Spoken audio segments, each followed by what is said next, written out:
Hello ladies and gentlemen, welcome back to C.A.R. Entertainment. My name is Dylan Hamilton and I will be your host as we talk through our advanced organisational structure video as a part of our A22 business studies revision videos, guys.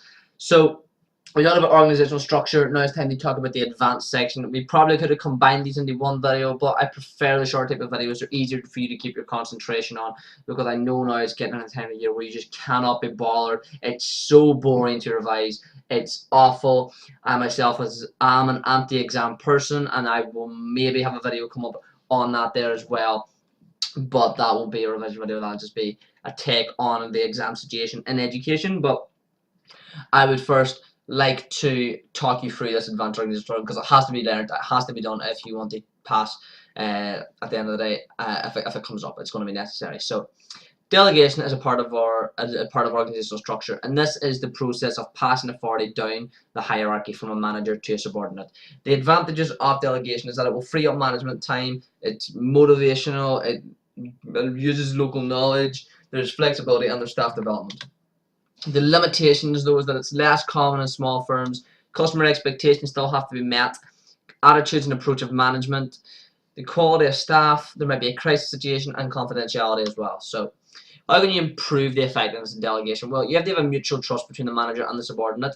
You must select the most suitable person to delegate to, and you must have interest in challenging tasks that have to be delegated, because this will mean the actual person will like doing it instead of just a routine one. So there's that. We have influences on the organizational design and structure. The first one is business objectives, because the choice of the organization has to be aligned appropriately with the business purpose, and this is essential for the success of a business. The size of the organization, because the larger the organization is, the more complex structure and design will likely to be, as there's more layers of hierarchy, divisions, or departments. The nature of the organization, well, if it's in the manufacturing and service sector, culture and attitudes of senior management, because the culture will be influenced by whether the management style is autocratic and controlling, or it's democratic and participative.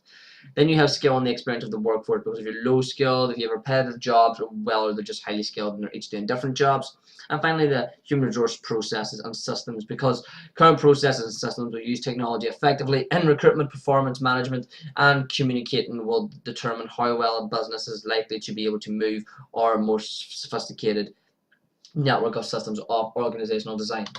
So the forms of organizational structure then, now you can have known these from AS, but we're just going to recap. So you have by function, which is arranging a business according to what each section or department does. The advantages include specialization, which is what each department will focus on its own work. Accountability, where someone is responsible for the section. Clarity, where you know your own and your others' works. So the disadvantage is that close communication can lead to the lack of focus. Departments become resistant to change. Coordination may take long, and there's a gap between the top and bottom layers.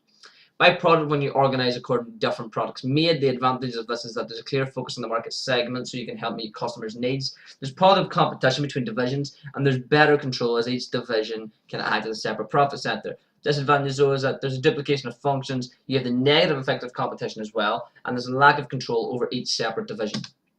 By area as a geographical regional structure, the advantages here is that it serves local needs better.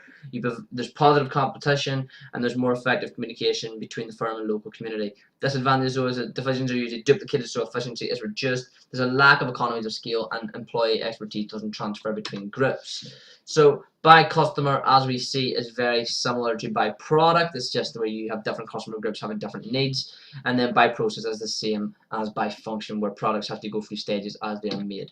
Thanks for watching this video. I've been Dylan Hamilton from C.A.R. Entertainment, and I'll see you next time.